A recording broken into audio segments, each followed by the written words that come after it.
Graças e paz, meus queridos irmãos, vamos avançar então nas nossas aulas de catequese e vamos agora para a nossa 20ª aula. Então já avançamos bastante, né? Vamos para o Dia do Senhor 23. Na aula passada, do Dia do Senhor 22, nós aprendemos, na verdade, sobre a última parte do credo apostólico, né? Principalmente a última parte, que é a questão da consolação, da ressurreição, no caso, e da vida eterna. E esse dia 22 era muito importante justamente para demonstrar, não é, essa grande consolação que nós temos, ok? No dia do Senhor 23, nós temos uma pergunta muito importante, a pergunta 59, que diz bem assim: que proveito há para você que agora crê nisso? Então, depois de aprender todo o credo apostólico, não é, o que significam cada um daqueles artigos de fé, a pergunta é: qual o proveito disso agora? Não é? A resposta diz bem assim: o proveito é que em Cristo sou justo diante de Deus e herdeiro da vida eterna. Então, um grande proveito de aprender tudo isso é que, se nós cremos de verdade em cada um daqueles artigos, significa dizer que nós cremos naquilo que a Bíblia ensina sobre toda a história, não é? A história da salvação. Significa dizer que nós cremos em um Deus Pai Todo-Poderoso, em Jesus Cristo, seu único Filho, que é a segunda pessoa da Trindade, e no Espírito Santo, Deus, não é? Ou seja, a terceira pessoa da Trindade. Se nós cremos, então, na Palavra de Deus, na Escritura, resumida ali no credo apostólico, então nós cremos em Deus, Deus triuno. E se nós cremos em Deus, então somos justificados diante de Deus. É como o Senhor Jesus Cristo diz, não é? Em João 17, verso 3, e a vida eterna é esta, ou a salvação, que conheçam a Ti como o único Deus verdadeiro e a Jesus Cristo a quem enviaste. E isso se faz pelo poder do Espírito Santo. Justamente porque, como nós já aprendemos, não é, em aulas anteriores, a fé é um dom de Deus, ok? Quando nós falamos de fé bíblica, não é simplesmente o aceitar, o concordar com uma doutrina, com um ensinamento, ok? Mas é esse dom que Deus dá para concordarmos, não é?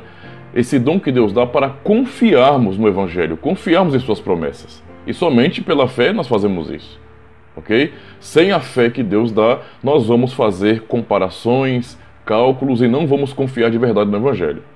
Então esse é o grande proveito, não é, de se crer na verdade, em Deus, em Jesus Cristo, no Espírito Santo, não é? Sermos justificados em Cristo diante de Deus e sermos herdeiros da vida eterna, ok? Eu vou ler um texto aqui da Palavra de Deus, que é o texto que declara isso de maneira direta. Romanos capítulo 5, verso 1. Tendo sido, pois, justificados pela fé, temos paz com Deus por nosso Senhor Jesus Cristo. Isso já quebra de cara aquele pensamento também romanista e também de algumas pessoas, né, hoje, sem ser católicas romanas, de que a fé por si só não é suficiente para a salvação do ser humano, não é? Há uma má compreensão sobre isso. Quando nós lemos, por exemplo, a carta de São Tiago, temos que entender que ele não está entrando em contradição com a fé que Paulo prega ou que Pedro prega. Não tem nada a ver a questão da contradição, não é? São apenas aspectos diferentes, não é? ênfases diferentes. O ponto é que fé e obediência e obras nesse sentido, que são obediência da lei, não se separam, não é? A fé é dada por Deus e isso tem fruto. O fruto é a obediência, não é? Então é mais ou menos esse o caminho que a gente tem que entender. Não ao contrário. O problema dessas pessoas que acabam não confiando na fé para a justificação, não é? Que nós somos justificados pela fé em Jesus Cristo, é porque elas acabam pegando o caminho contrário.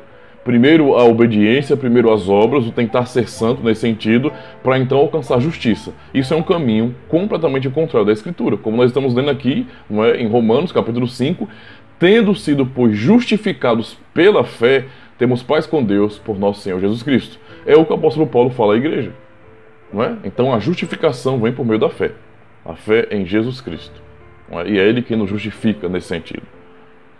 A pergunta 60 diz bem assim: como é que você é justo diante de Deus? E então agora, depois de entender o benefício de sermos justos diante de Deus e herdeiros da vida eterna, vamos pensar um pouquinho sobre como é que nós somos justos diante de Deus. Como é essa justificação? E aí a resposta é muito importante. Diz bem assim: somente pela verdadeira fé em Jesus Cristo, embora, ou seja, essa é a declaração. Como é que nós somos justos diante de Deus? Somente pela fé em Jesus Cristo. Não há outra maneira de ser justificado. Ok? Antes de explicar até um pouquinho mais sobre essa resposta, vamos pensar nisso, não é?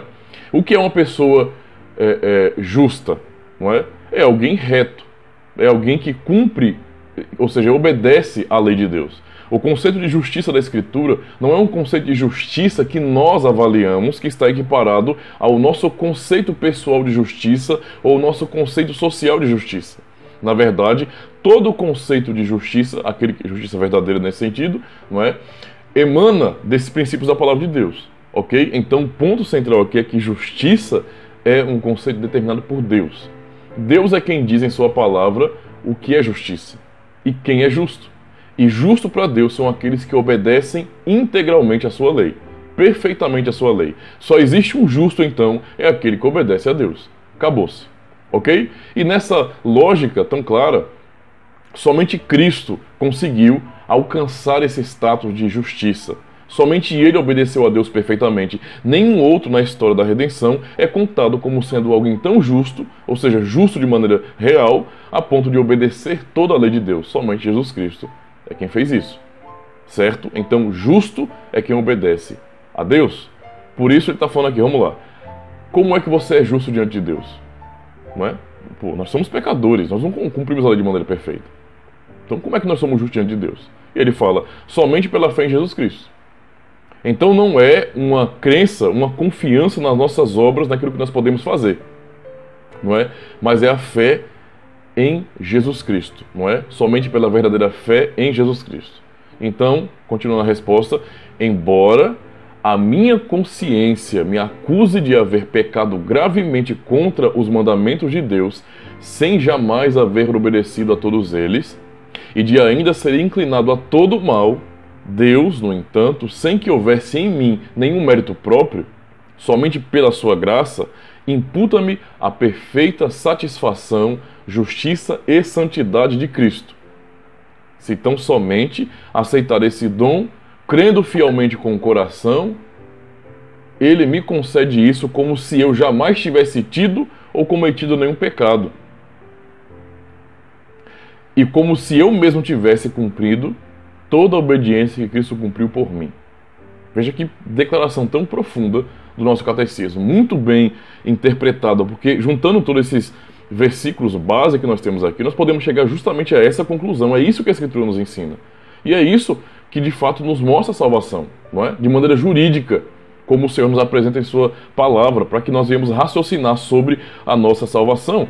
Não é? Eu vou ler um texto da palavra de Deus ainda, e depois vamos pensar um pouquinho mais sobre essa resposta. A Tito, né? Tito, a carta de Tito, capítulo 3, a partir do versículo 4. Vamos pensar sobre isso aqui. Olha o que ele diz. Paulo diz: mas quando apareceu a benignidade e o amor de Deus, nosso Salvador, para com os homens, presta atenção nisso. Versículo 5. Não pelas obras de justiça que houvéssemos feito. Então, de cara, já quebra a questão da nossa obediência, da nossa justiça própria, como ele já fala aí. Não pelas obras de justiça que houvéssemos feito. Então, acabou o negócio de obra. Não existe isso. Mas, segundo a sua misericórdia. Então, perceba. Não tem nada a ver com as nossas obras. As nossas obras não nos conduzem à salvação. As nossas obras não nos justificam diante de Deus. Deus não vai dizer quem de fato é salvo ou não baseado nas obras, mas na obra de seu Filho. E as obras na vida de alguém, na verdade, essas obras, se forem bíblicas de verdade, a obediência à palavra de Deus, é o fruto, não é, dessa salvação. A pessoa foi justificado e então produz obras de justiça. Esse é o caminho, né? Então ele fala, não pelas obras de justiça que houvéssemos feito, mas segundo a sua misericórdia, nos salvou pela lavagem da regeneração e da renovação do Espírito Santo, que abundantemente ele derramou sobre nós por Jesus Cristo, nosso Salvador, para que, sendo justificados por sua graça, então isso é muito enfático em toda a teologia do Novo Testamento, não é? Nem mesmo lendo a epístola de Tiago, de São Tiago, nós podemos chegar a uma conclusão contrária a essa, certo? Quando o Tiago fala sobre fé sem obras é morta, não é para resumir aquele único versículo, o capítulo 2 todo de Tiago, também o capítulo 1, ele não está dizendo que a fé, ela precisa das obras como uma cooperação. Esse é o erro, não é? Pelagiano, semi-pelagiano, arminiano. É você achar, é entender que esse texto, por exemplo, e até outros, estão dizendo que deve haver uma cooperação das obras com a fé, porque a fé sem essas obras é morta. Então a fé não pode operar a salvação sem essas obras. E não é esse o ponto de Tiago. Quando Tiago fala e questiona, né, de maneira dura, que se mostra a fé é pelas obras, não é que ele vai falar sobre isso, ele vai dizer, mostra-me então a tua fé sem as obras, e eu mostrarei a minha fé pelas obras. Ele está dizendo o quê? Que na verdade a fé, se for verdadeira, produz fruto. Então aquele que obedece é aquele que tem fé. Essas coisas não se separam.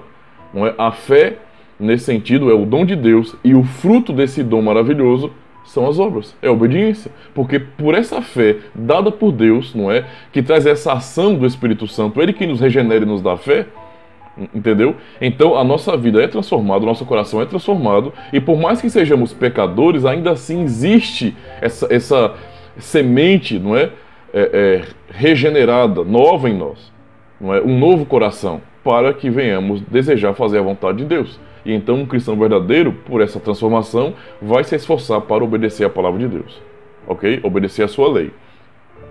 Então fala que ele abundantemente derramou sobre nós por Jesus Cristo, para que, sendo justificados, versículo 7, né? Pela sua graça, sejamos feitos herdeiros segundo a herança da vida eterna.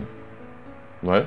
Então, isso é a verdade acerca, não é, dessa justiça que nós recebemos. Nós não alcançamos justiça, nós recebemos justiça. Ok? Então, vamos pensar mais uma vez nessa resposta. A resposta 60. Vamos lá. Embora a minha consciência me acusa de haver pecado gravemente contra todos os mandamentos de Deus, não é, os mandamentos de Deus, sem jamais haver obedecido a todos eles, e de ainda ser inclinado a todo mal. Então, essa parte aqui, ó. É por isso que eu tenho pregado constantemente, né? E sempre que vou tratar sobre o assunto do pecado, eu tenho tentado frisar muito essa questão aí. E até falo muitas vezes que um cristão, né, alguém regenerado, alguém que nasceu de novo, ele vive em um conflito que o ímpio nunca vai ter. Nunca vai ter. Não é? Basicamente, o único conflito que o ímpio pode ter é um conflito meramente moral. É mais ou menos assim, meu pai e minha mãe ensinou que está errado, então quando me aparece a oportunidade de fazer aquilo que é contrário ao que meu pai e minha mãe me ensinou, me pesa o coração. Mas rapidamente eles vencem isso, não é? Alguns tentam ser um pouco mais elevados nessa moral, mas outros se entregam, a maioria se entrega, não é? Não, é besteira. Eles vão fazendo certas comparações e comparando erro com erro, não é? Imoralidade com imoralidade, e vão cometer erro do mesmo jeito. Então, vou dar um exemplo para vocês. Embora alguns ímpios vão dizer assim que certas coisas são pecado, como por exemplo aborto e crimes nesse sentido, ou o próprio adultério em si, não é? A maioria deles vai fazer sexo com a namorada, entendeu? Viver defraudando as pessoas, percebe? Vai ver nesse tipo de coisa. Ou seja, o ponto é que eles se entregam ao mal. Não há um conflito tão grande assim, não é? Os maiores conflitos que eles têm são conflitos com relação à crise existencial, não é? Porque eles não vão encontrar razão em muitas coisas na vida, na verdade em nada, eles não têm consolo, então é claro que vai ter crise existencial, não é? Ou muitas vezes problemas, não é? Problemas que estão passando, porque o parente morreu e aquela coisa todinha, perdeu o emprego, tudo isso que nós também passamos, é claro. Então isso é o máximo que eles chegam. Porém, a razão, ou seja, eles estão passando por conflito, por problemas por causa do pecado, mas eles não têm consciência disso. Nós, como cristãos regenerados, temos consciência disso, nós sabemos a razão. E isso implica que nossos conflitos são muito maiores às vezes, não é? Então, nós estamos sofrendo muitas vezes por quê? Porque na verdade, se você ama Deus, não é? Se você de fato é alguém regenerado, você quer fazer a vontade dele. Não há um cristão nesse mundo que planeje nesse sentido, né, de maneira bastante antecipada, ele viva planejando atacar Deus, não é? Fazer mal à igreja, ao evangelho. Isso é coisa do diabo, não é coisa de alguém que foi salvo em Jesus Cristo. Ok? É coisa de uma pessoa ímpia que odeia Deus. Um cristão verdadeiro não odeia Deus, ele ama Deus. Apesar de suas falhas, ele ama o Senhor. E então, em seu íntimo, pela ação do Espírito Santo, ele de fato quer agradar a Deus. A vontade dele é de fato honrar o Senhor. E eu sei que é o desejo de um cristão verdadeiro, não é ser perfeito, não é para que ele possa de todas as maneiras honrar o Senhor que o chamou, que o salvou, que o criou. Certo? Só que isso é o desejo do nosso coração. E quando eu falo isso, não estou dizendo que isso é uma contradição com o nosso desejo de pecar. Entendeu o conflito agora? Então veja, por um lado existe essa semente, não é, dessa nova criação em mim, gerada pelo Espírito Santo. Eu sou uma nova criatura em Jesus Cristo, não é? Pelo poder do Espírito Santo. Mas ao mesmo tempo eu ainda faço parte dessa criação de agora. Ou seja, eu sou filho de Adão, ao mesmo tempo que também sou filho de Deus, nesse sentido, ok? E isso implica em que haverá um conflito interno. Então eu quero fazer a vontade do Senhor. Eu quero. Mas a minha alma é fraca, a minha carne é fraca, eu sou fraco. E, portanto, muitas vezes eu serei tentado e às vezes cairei nesse pecado. E às vezes, mesmo não tomando uma atitude pecaminosa, ainda assim eu vou concordar com o mal contra Deus no meu coração e já vou estar pecando. Não é? E isso vai me fazer ficar triste, angustiado profundamente às vezes, a chorar realmente por causa disso, a ficar depressivo, a ficar isolado, a ficar ansioso. Tudo isso aqui gira em torno do nosso coração, da nossa vida. Não é? E são conflitos profundos. Não é? Então, no fundo, nós temos a sementinha e o nosso desejo é que ela cresça. Nós queremos avançar até o dia que Cristo volte para nos redimir de maneira completa. E nós nos frustramos quando pecamos. Um cristão verdadeiro, ele se arrepende. Deus, de fato, por dar essa nova natureza a um cristão, nascer de novo, né? Novo nascimento, ele se frustra muito por pecar. Então, todo cristão verdadeiro, ele pecando dessa forma, ele vai ficar triste. Em algum momento ou outro, ele vai ficar muito mal por causa disso. Talvez você não fique triste imediatamente depois de cometer o pecado. Talvez demore um tempo para que isso aconteça. Como foi o caso de Davi. Davi pecou durante um bom tempo. Não é? Não foi questão de alguns dias, não. Foi durante um bom tempo. E ele demorou. Na verdade, se Deus não tivesse usado o profeta Natan, talvez ele ainda estaria folgando no seu pecado. Veja. Mas Deus mostra que ele providencia arrependimento. Ele enviou o profeta Natan, o profeta confrontou Davi e ele se arrependeu. Então Deus é quem providenciou arrependimento para Davi. Da mesma forma acontece com a gente hoje. Percebe? Então às vezes a gente demora um pouquinho para poder despertar, para acordar. Então não se precipite, nem quem está de fora, em julgar o irmão que de repente está fraco em alguma área da vida. O próprio irmão também deve sentir o pior pecador do mundo, é claro. Mas não se precipite em dizer: eu não sou de Deus, eu não sou eleito, eu não sou filho de Deus, porque você está um pouco frio. Isso acontece, não é? O pecado, ele nos afasta de Deus. E como nos afasta de Deus, com relação ao relacionamento direto, não é, de orar e buscar a Deus, de confiar no Senhor, o pecado vai nos afastando dessas bênçãos. E quando nós nos afastamos, não é, até percebemos que estamos na miséria, com fome, demora um tempo. Não é? O que acontece primeiro é muitas vezes você ficar frio, sem vontade de ficar firme na igreja, ainda vai, mas fica com aquela coisa empurrada, né? Sem vontade verdadeira. Isso pode acontecer, ok? E isso é o grande conflito que nós enfrentamos hoje nessa vida. É por isso que, veja, ao mesmo tempo que eu sou um cara completamente contra o cristão olhar para os meios, não é, como por exemplo a medicina ou a psiquiatria, a psicologia, como sendo um meio de solucionar, de resolver de uma vez por todos os problemas. Eu sou completamente contra isso. Eu não sou nem um pouco contra o uso desses meios, não é? Porque são providências de Deus também, para nos trazer certo alívio temporário. Apenas isso, é para dar um alívio temporário. O verdadeiro alívio só pode vir do Senhor, e diretamente dele, e só virá realmente naquele grande dia. Então veja, Deus é quem vai agindo com a sua providência, com a sua misericórdia, para nos dar certos alívios durante a nossa vida, não é? Mas no outro dia vai doer de novo, não é? Ou seja, a questão é, temos problemas com esses conflitos internos, não é? E teremos a vida inteira. Enquanto estivermos aqui, haverá esse conflito. Então, às vezes, você até conseguiu fazer um projeto bom de vida, seu psicólogo te ajudou, talvez o remédio, não é, indicado pelo psiquiatra, deu uma controlada na sua ansiedade. Tudo isso é real, irmãos. Tudo isso é real. Mas de vez em quando, não é? De vez em quando, talvez você pare de tomar esse remédio, não é? E eu acho um pouco estranho, não é? E até triste que cristãos vivam dependendo disso. De vez em quando, por parar de tomar de repente, ou de vez em quando porque, sei lá, você para poder pensar um pouquinho na vida, ou acontece alguma coisa ruim, você começa a se preocupar mais uma vez, a ficar muito pensativo de novo, não é? E mais uma vez você se pega ansioso, preocupado demais, angustiado, se afastando. Isso acontece. Às vezes você vai estar nessa luta, consegue fazer esse projeto na sua vida de melhorar um pouquinho, então você vai e comete um pecado, você erra, e você fica frustrado e começa esse ciclo de novo. Isso vai acontecer a vida inteira. Entendeu? É um conflito interno. Então é mais importante que nós venhamos entender o que Deus diz sobre esse conflito que há em nós, Gálatas capítulo 5, não é? Essa luta da carne contra o espírito gera esse conflito, do que nos apegarmos, não é, de maneira demasiada ao que a ciência diz, não é? Isso na verdade é tudo. Nós não podemos fazer isso. Nós podemos nos aproveitar sim da ciência, aproveitar os benefícios, não é, científico do conhecimento acumulado da humanidade, mas nós não podemos confiar no homem. Toda vez que o cristão, qualquer pessoa, se entrega à confiança naquilo que nós mesmos dizemos, ele está confiando no homem. E maldito homem confia no outro. Não é? Pegando esse princípio, não dá. Nós somos inseguros demais. Não é? Nós somos inseguros demais.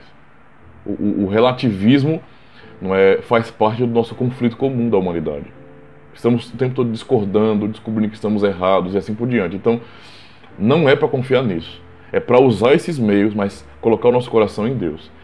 E ter a certeza e admitir que esses conflitos, não é, são gerados justamente por causa disso. Por causa do nosso pecado, por causa da nossa miséria, não é? E pelo fato de nós já sermos regenerados, desejarmos sim estar logo com Cristo, desfrutar de todo o prazer, de alegria, não é? Ou seja, nos livrar dessa angústia profunda às vezes e desfrutar de um reino de alegria mesmo, de paz, de tranquilidade, onde nós nunca mais teremos insegurança, não é? Isso nos está prometido e até chegar lá é um deserto, não é? Então, estar no deserto não é fácil, não é? É só Deus que nos sustenta. Por isso, é que nós aprendemos aqui na lição, né, do Catecismo, pergunta 60 e resposta 60. Então há a consciência, veja, embora a minha consciência me acuse de haver pecado gravemente contra os mandamentos de Deus, sem jamais haver obedecido a todos eles, então tem que haver essa consciência no cristão e de ainda ser inclinado a todo o mal, sim, mesmo tendo a semente do Espírito, do Espírito Santo, mesmo sendo regenerado, não é? Ainda assim, existe uma inclinação para a maldade em nós. Não adianta negar isso. Não é um cristão que foge disso, é um tolo. É uma criança que não quer admitir, não é, o mal que está no coração dela. Não é? Que não quer admitir que errou, que mentiu. Sabe qual é a questão? Não é? Quando um filho vai fazer alguma coisa errada, de sei lá, quebrar um copo e esconder, varrer direitinho, esconder, e a mãe descobre, o pai descobre e pergunta, chama os dois, os três filhos para poder perguntar quem foi que quebrou tal copo. Não é? E ficam tudo caladinhos. Foi você, fulano? Foi não. Foi você, ciclano? Foi não. Foi você, fulano? Foi não. Veja, não fui eu. Nem minha esposa, foi um de vocês três. Não é? E a gente vai botando pressão até falar. É do mesmo jeito. Não é? Quando um cristão não admite que há essa inclinação para a maldade nele, percebe? Ele fica desse jeito, com essa birra besta de querer ficar dando uma de bom. Está errado. Não é? Nós precisamos admitir isso. E se não admitirmos isso, vamos subestimar a nossa própria natureza. E aí é que nós somos pegos pelo diabo, irmãos. E vamos nos entregar, sim, a uma vida de pecado. Porque subestimamos a nossa natureza. Se reconhecermos isso, que há essa inclinação, que em dado momento, em dada circunstância, muitas vezes o nosso coração será inclinado a fazer a maldade, a pensar o mal. Vamos ser sinceros aqui, não é? Vamos ser sinceros. Ninguém escapa disso. Ninguém. Ninguém mesmo aqui nesse mundo, não é? Vamos pensar nessa inclinação para a maldade. Vamos lá. Vou dar alguns exemplos aqui. Pensar mal de alguém é uma coisa gerada pelo Espírito Santo? Não, nós sabemos que não. Pensar mal de alguém é uma obra da carne, né? Da nossa carne pecaminosa, da nossa alma pecaminosa. É uma coisa má, é uma inclinação para a maldade. Mas muitas vezes nós pensamos mal julgando de maneira temerária. E julgamos mesmo, não é? Às vezes é o jeito da pessoa que não nos agrada. Nós julgamos. Às vezes, veja, eu não estou dizendo que nós legitimamos isso. O ímpio legitima isso. Nós não, nós lutamos contra. Mas muitas vezes nosso coração vai para aí. E nós não podemos fingir que não está acontecendo. Está acontecendo sim. É por isso que Deus nos fala e exorta-nos no culto. Por causa disso, pela palavra dele. Então veja. Então às vezes acontece alguma coisa, alguém, algum irmão, sei lá, alguma situação e nós já antecipadamente pensamos o pior, porque nós formamos um perfil da pessoa, né, do indivíduo, formamos um perfil, porque fulano já fez isso e aquilo, não é? Como se fosse nosso direito a investigar na vida dos outros nesse sentido, nós começamos a criar um perfil e começamos a julgar essa pessoa pelo perfil que nós criamos. Não é? Nessa situação, muitas vezes o irmão nunca vai ser transformado na nossa cabeça. Para nós, muitas vezes aquela pessoa sempre vai ser a pior pessoa do mundo. Ou sempre vai cair daquela forma, porque nós já criamos esse perfil, já julgamos antecipadamente com esse perfil. Está errado, isso não é uma coisa boa. Isso não glorifica a Deus de forma nenhuma. Não é? O ímpio é que é assim. Quando o ímpio olha para você que está na igreja,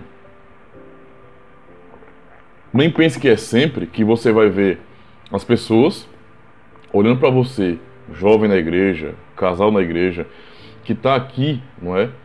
Já há algum tempo, e vai dizer bem assim, nossa, como aquele rapaz, como aquela menina eram tão bagunceiros, não é? Viviam em festa e bebiam até cair, pareciam prostitutos, mas hoje eles são pessoas tão educadas. Nossa, aquele rapaz xingava tanto, era tão boca suja, tão imoral, tão indecente, e hoje é uma pessoa tão respeitosa, não é?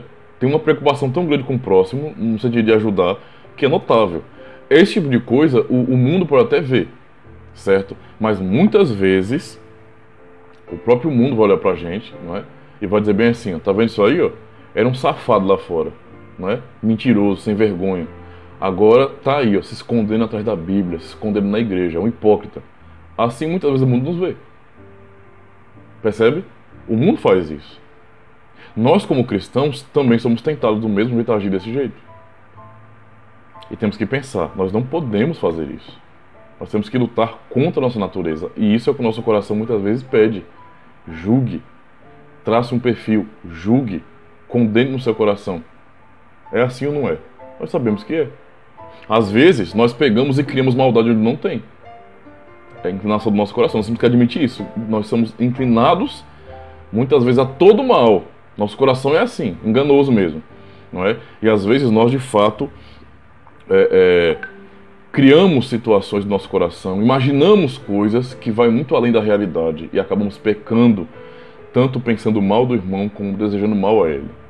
Isso é um erro muito grande, não é? A questão, por exemplo, que nós temos que aprender a combater e amadurecer sobre isso. Tem que amadurecer sobre isso, ok? Mas veja, vou tocar nesse assunto, porque eu sei que para algumas pessoas vai ser importante ouvir essas coisas, né? Para toda a comunidade, quem está participando da catequese, é bom entender isso. A questão, por exemplo, da nossa liberdade cristã.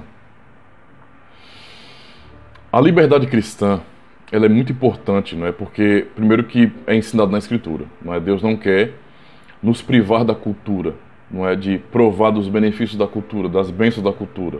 Tudo que é bom, agradável, bonito, não vem do diabo, né? O diabo não cria coisas bonitas. O diabo cria coisas que tentam, que atraem a carne, que são vulgares, mas não tem beleza verdadeira, não é?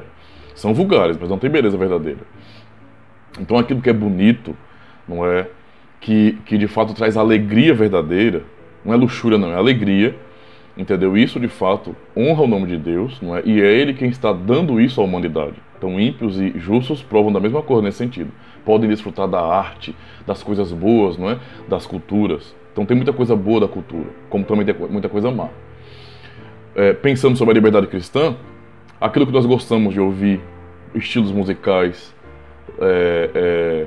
por exemplo, apreço por anime, desenho, filmes, heróis, não é? Filmes de heróis, séries, esse tipo de coisa. Tudo isso gira em torno da cultura, é entretenimento, e tudo isso, o entretenimento em si é uma coisa boa. A liberdade cristã vai me dar também um senso de responsabilidade. Pelo princípio do Evangelho, eu posso amar fazer essas coisas, não é? De fato, me entreter e ter prazer com essas coisas e ainda assim glorificar a Deus. Fazer isso de fato, não é? Para desfrutar com a consciência de que eu estou desfrutando de algo bom que Deus me deu. E portanto, se eu tenho essa consciência, a minha liberdade será também com responsabilidade. Eu sei até onde eu posso ir, não é? E se por acaso alguma coisa vier a não edificar a minha vida, não é? A não me trazer prazer sadio, que honre o nome de Deus, porque eu tenho a consciência de que Deus está me dando isso, ou seja, se eu posso dizer que aquilo ali é uma coisa boa para mim de verdade, eu estou honrando a Deus. Se não, eu vou parar.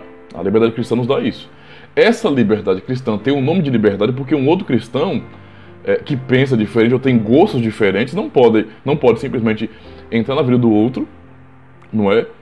E sem que haja uma razão bíblica porque aquele outro está desobedecendo os mandamentos ou acusar de mundanismo, de estar pecando. Veja, e muitas vezes isso acontece. Isso é inclinação para a maldade. Entende?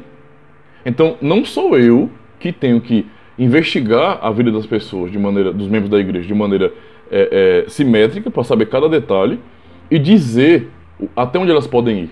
Eu não posso fazer isso. Como pastor, por exemplo, eu preciso ensinar sobre essa liberdade cristã. A mesma coisa se fala sobre... E aqueles irmãos, aquelas pessoas que muitas vezes não gostam tanto de seriado, de anime, de herói, eu mesmo gosto muito mesmo. E veja, as pessoas que não gostam muito dessas coisas... Pô, eu faço parte do mundo nerd, ok? Nem todo mundo faz parte do mundo nerd. Nem todo mundo da igreja é nerd, ok? Tem um grupinho da igreja que é nerd. Fazer o quê, né? Nós gostamos dessas coisas. Então eu gosto muito, sou muito vidado nisso aí, em filme de herói, esse tipo de coisa. Não faço mais, porque lembre-se, a responsabilidade. Então eu gosto muito de séries, não é? Principalmente coisa de herói, né? Eu gosto muito disso aí. E gosto muito de anime, filme japonês, de luta. Eu gosto da tradição da arte marcial. Acho muito bonito isso, acho muito belo. Mas eu tenho um limite. Eu sei o tanto que eu posso fazer, o tanto que eu posso assistir, não porque em si é pecado, mas porque eu tenho um compromisso com Deus e, portanto, eu posso entregar meu dia, esse tipo de coisa. Eu tenho que remir meu tempo para o bem, para a glória de Deus, não apenas me divertindo, mas fazendo uma programação onde eu possa, não por meio apenas da diversão, mas de uma maneira muito mais consciente, cultural, vamos dizer assim, honrar a Deus, lendo a Escritura, orando, esse tipo de coisa. Não é? Cumprindo a missão que o Senhor me deu. Então eu tenho que ter essa consciência. Mas pessoas que não são do mundo nerd, por exemplo, que não gostam tanto dessas coisas, já gostam mais de futebol, por exemplo, entendeu? São mais vidados em futebol e assiste futebol que só, esportes que só, entendeu? E se os nerds fossem começar a atacar também a turma do futebol? Entendeu a situação? Então veja, é mais ou menos assim que funciona. Um cristão tem que ter maturidade para não se entregar ao julgamento precoce, temerário. Entendeu? E isso acontece. E acontece por quê? Por causa dessa inclinação, não é? Má em nosso coração. Nós somos assim. A mesma coisa é, por exemplo, com relação a tocar no assunto da bebida, não é? Falar sobre isso aí porque é uma coisa importante também. Nós, como cristãos reformados, não temos nenhuma dificuldade com bebida. Por quê? Primeiro, bebida não foi o diabo que criou, não é? O cão não criou nada de bom. Bebida não é uma coisa ruim, não é? Agora, tem o gosto pessoal dos indivíduos. Se a pessoa gosta de bebida, né, alcoólica, como vinho e algumas outras coisas, se ela não gosta, tranquilo. Ela está na liberdade de não gostar. Ok? E se alguém gosta, também tranquilo. Ela está na liberdade de gostar. O ponto aqui de divisão, que pode identificar que nós estamos com maldade no nosso coração, estamos nos inclinando a isso de verdade, e isso faz parte da nossa natureza, é quando eu não gosto de bebida, por qualquer razão que seja porque simplesmente eu não gosto mesmo, mas a maioria dos casos é porque alguém teve algum parente na família que era um bebum, não é? Que era um alcoólatra, e teve alguma experiência ruim com o pai, ou com a mãe, ou com algum primo, ou com algum irmão, teve algum tipo de problema nesse sentido, na área da vida, né? Da sua família, pega esse problema, esse trauma pessoal, não é? Essa má concepção pessoal, e não redime isso. Se torna cristão e ainda assim guarda esse conceito e quer aplicar esse mau gosto nesse sentido com relação à bebida a qualquer pessoa. Então eu não gosto e eu tenho aquilo do meu coração, por causa disso. E pra mim, todo mundo que gosta tá errado do mesmo jeito. Entendeu? A mesma coisa o irmão que não tem problema com isso, ele não tem problema em apreciar bebida, não é? Algum tipo de bebida, como vinho e outras. E ele pensa bem assim, não, beber não é pecado, beber não é pecado. Aquela pessoa não bebe porque aquela pessoa ali é muito religiosa, né? É uma pessoa farisaica. E esse mesmo irmão que goza dessa liberdade está atacando o outro que não quer. Entendeu a situação? Nesse ponto, ambos estão ferindo a liberdade cristã um do outro. Está errado, completamente errado. Esse resultado aqui, esse julgamento precoce de ambas as partes, não é fruto do Espírito Santo, irmãos. Não é obra dele. Isso aí é obra da carne. É a inclinação do mal de nossa natureza. Está errado. Absolutamente errado. Um cristão tem que ter a consciência de que ele é inclinado a isso. Então, toda vez que eu tiver com uma dificuldade, não é? Com relação a qualquer coisa que eu vejo meu irmão fazendo, eu preciso realmente responder a mim mesmo pela palavra de Deus. Aquilo é pecado? Aquilo é pecado? Ele está ferindo os mandamentos com aquilo? Não. Então, o meu escândalo não tem sentido. Meu escândalo é fruto de imaturidade da minha parte. É fruto da inclinação má no meu coração, não é? Se por acaso um ou outro extrapolam, se o irmão que não gosta da bebida ou de qualquer outra coisa extrapola em ele não gostar e não querer que mais ninguém goste, e o irmão que gosta extrapolar também e começar, nesse sentido, a ficar alcoolizado de verdade, né? Ficar fora do controle, beber até ficar bêbado de verdade, né? Bêbado, digo bêbado de verdade, entendeu? Ele já extrapolou também. Ambos estão pecando. ambos estão ferindo a liberdade um do outro. E a maturidade cristã nos ensina justamente a entender o nosso limite e a reconhecer quando aquilo é mal para nossas vidas. Então, como uma pessoa que tem liberdade cristã, que não aprecia bebida, eu não vou julgar os meus irmãos que estão consumindo bebida, porque eu não estou os vendo em bares, escandalizando lá fora, dando mau testemunho. Eles estão no nosso meio, aproveitando essa liberdade com cada um de nós, que também somos livres em Cristo. Então eu não vou extrapolar isso, eu vou reconhecer que é um gosto dele. O irmão aprecia essa bênção que Deus nos deu. O irmão aprecia, é uma coisa boa. Ele aprecia. Eu não sou chegado a isso, eu não gosto. Eu não tenho paladar para isso, eu não gosto. Entendeu? Então veja, nisso nós conseguimos desfrutar de liberdade e harmonia, tranquilo. Quando eu começo a querer julgar o irmão por aquilo que eu não gosto, eu estou inclinado à maldade. E o irmão, do mesmo jeito, que tem essa liberdade, não é? Se começar a fazer propaganda disso, já está pecando também, já está errando também, já está sendo inclinado por mal. É mais ou menos assim, poxa, isso é uma coisa muito pessoal nossa, eu desfruto de certos benefícios com meus irmãos, não é? E tem coisas que eu só posso compartilhar com vocês, com a igreja, porque a igreja pode me entender. Tem coisa que é assim. Por exemplo, eu não compartilho coisas da minha vida com Deus com pessoas do mundo. Experiências pessoais com Deus. Eu posso compartilhar com vocês, porque vocês vão me entender. Mas o mundo não. Então não é lícito que eu compartilhe experiências com o mundo que vai rir da minha cara, que vai escandalizar com o que eu estou falando. Percebeu a situação? Mas com vocês eu posso. A mesma coisa é a questão do benefício da liberdade em que você pode desfrutar, por exemplo, de bebida, para quem gosta. Então veja, eu estou desfrutando isso com os meus irmãos, que me entendem, mas eu não vou compartilhar isso com o ímpio, porque o ímpio vai zombar da minha cara. Entendeu? Vai tirar onda comigo, vai blasfemar o nome de Deus. Percebe a situação? Quando nós passamos desse limite, irmãos, a inclinação a todo mal. E é isso que o nosso catecismo nos ensina a reconhecer. Nós somos ainda, apesar, não é, de sermos regenerados, inclinados a todo mal. E nós temos que vigiar a partir disso, não é? Então, continuando. Deus, no entanto, sem que houvesse em mim nenhum mérito próprio, veja que não tem mesmo, não é? Nós já não obedecemos às leis de Deus e temos sim essa inclinação para pensar aquilo que não presta, ok? Ou seja, não temos mérito nenhum. Somente pela sua graça, imputa-me a perfeita satisfação, justiça e santidade de Cristo. Ou seja, não é por nada em mim que Deus me justifica. Nada. Porque se Ele vai me julgar, não é, Ele vai me condenar. Se Ele for me julgar dessa forma, por essa maldade do meu coração, eu vou ferir a sua lei. E Ele vai me julgar. Por isso não tem nada a ver com o nosso próprio mérito, mas é somente pela sua graça que Ele me imputa a perfeita satisfação, justiça e santidade de Cristo. E então, a questão do confessar a fé, do crer com o coração e confessar. Se tão somente aceitar esse dom, crendo fielmente com o coração, né? Ele me concede isso como se eu jamais tivesse tido ou cometido nenhum pecado e como se eu mesmo tivesse cumprido toda a obediência que Cristo cumpriu por mim. Então há uma substituição clara aqui. Pela fé em Jesus Cristo, não por nenhum mérito nosso, mas pela fé em Jesus Cristo, Deus me trata como se eu jamais tivesse pecado. É por conta disso que não há condenação para aqueles que estão em Cristo Jesus. Romanos 8:1. Não há condenação. Percebe? Porque Deus me trata em Cristo como se eu jamais tivesse tido ou cometido pecado.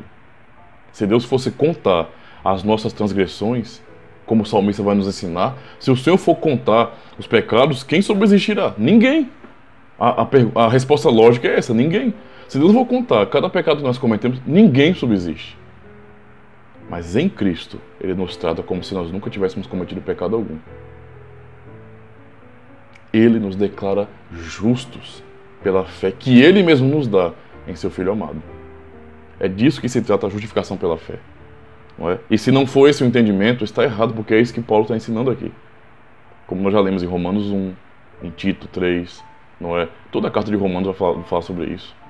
E as demais cartas também. A última pergunta, deixa eu ver aqui o tempo, né? A última pergunta, pergunta 61. Por que você diz que é justo somente pela fé? Então vamos lá.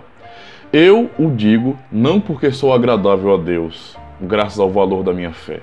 Então primeiro nós pensamos em aspectos de obediência, não é? De obediência. E agora vamos pensar nesse aspecto de fé, ok? Como se fosse um valor. Um mal que as pessoas fazem hoje, que arminianos geralmente fazem, pela gente no sentido geral, é transformar a fé em obras. É engraçado isso, né? Eles querem medir, como se houvesse um grau de medição da fé, né? E aí, eles tratam a fé, não é? A pessoa dizer, não, tem uma convicção tão grande como se isso fosse algo que provasse alguma coisa, né? Está errado. Por que você diz que é justo somente pela fé? Ele fala, eu digo não porque sou agradável a Deus graças ao valor da minha fé. Deus olha para mim e fala, esse menino tem uma fé pura. Isso aqui é fé de verdade? Misericórdia. Já pensou? Pois somente a satisfação, a justiça e santidade de Cristo é a minha justiça diante de Deus. É somente pela fé que posso receber e fazer dessa justiça a minha própria justiça. Então ninguém é salvo pela fé. Ninguém é justificado pela fé em si, né? Não é a fé por fé. Não é como o tema da... Me perdoe a expressão. Não é como o tema das músicas de alguns cantores evangélicos, né? É a fé por fé. É a fé. Tudo é a fé. A fé, a fé, a fé, a fé. Não é? A fé está envolvida aqui em tudo, sim, claro. A vida do cristão é andar pela fé. Mas não é a fé vazia. Não é a fé pela fé. Não é a fé em si como algo impessoal. Não é a fé sem propósito ligado a Deus. Não é? Não é uma fé que nos liga a objetivos que nós queremos na vida. Então, eu tenho fé que eu vou conseguir isso. Isso não é fé bíblica, né? Isso é apenas uma convicção que você vai conseguir. É só motivação. Nada além disso, né? Motivação, né? Se for você assim, é melhor assistir palestras de autoajuda, ok? A fé que é dita aqui é a fé que é dom de Deus, né? Então, veja. O ponto é que a fé em si não salva. Quando os reformadores falam sola fide, né? Eles estavam falando sobre sermos salvos pela fé, como se a fé pudesse salvar. No sentido de que a fé em si é que salva. Mas é a fé em alguém, né? A fé está direcionada para alguém. E é a fé em Cristo. Então, pela confiança que é essa fé no Evangelho, é que ele vai dizer o quê? Pois somente a satisfação, a justiça e a santidade de Cristo é a minha justiça diante de Deus. O que me torna justo diante de Deus é a satisfação. Ou seja, Deus ficou satisfeito com a obra do seu Filho, com sua obediência perfeita. A justiça que ele alcançou por essa obra e a sua santidade, não é? É a minha própria justiça diante de Deus. É isso que é apresentado diante de Deus sobre minha vida, a justiça de Cristo. É somente pela fé que posso receber e fazer dessa justiça de Cristo a minha própria justiça. Então a grande promessa é essa, ele nos substituiu. Ele alcançou para nós. E agora a nossa justiça ele alcançou. A justiça que nós temos não é nossa mesmo, é de Cristo. Entendeu? É a justiça dele que ele apresenta ao Pai em nosso lugar. Essa é a grande questão. E a fé, então, é em Jesus Cristo. É a fé nele que salva, e não a fé nesse sentido. Quando nós falamos sola fide, é a fé somente, é o meio, a fé somente que aponta, ou seja, é a fé somente em Cristo. Não é a fé sem Cristo, ok? Então esse é o ensino, não é, do Evangelho. Vamos pensar sobre isso, irmãos, porque de fato entender a justificação é algo muito importante, não é? Nada depende de nós. Isso não depende de nós, de forma nenhuma. Nunca foi sobre nós, nem o que nós podemos fazer. Tudo é sobre Jesus Cristo, não é? Tudo é sobre Jesus Cristo. Ele é a nossa satisfação, a nossa justiça e santidade diante do Pai. Tudo é por causa dele. É por isso que nele é que nós não somos condenados. Não há condenação para quem está em Cristo Jesus. Fora dele, não há salvação nenhuma. Então ele é a nossa justiça. Ok? Por isso podemos dizer justificados, pois pela fé temos paz para com Deus. Né? Paz com Deus, por meio do nosso Senhor Jesus Cristo. Não é? Por meio de Cristo que nós somos justificados. Por meio dessa fé nele, não é? Diante do Senhor. Então, acabou o clima bélico entre Deus. Deus não quer mais nos destruir. Quando Deus fala sobre condenação, toda a palavra de Deus, não é? Toda palavra imprecatória de juízo, não é, de destruição que o Senhor dá na sua palavra, na sua revelação escrita, não é para seus filhos, é para o mundo caído. Ele não está falando isso para os seus filhos, mas é para o mundo caído, ok? Porque aos seus filhos ele tornou justo por meio da obra de Cristo, como justificados pela fé em Jesus Cristo. Então pensemos nisso, não confiemos em nosso coração e venhamos reconhecer de fato que verdadeiramente a nossa natureza é inclinada para a maldade, né? Temos que reconhecer isso e nos agarrar, nesse sentido, pela fé, a obra de Cristo, ao que Ele fez por nós. E isso basta. Amém? Deus abençoe, irmãos, e até a próxima aula, então.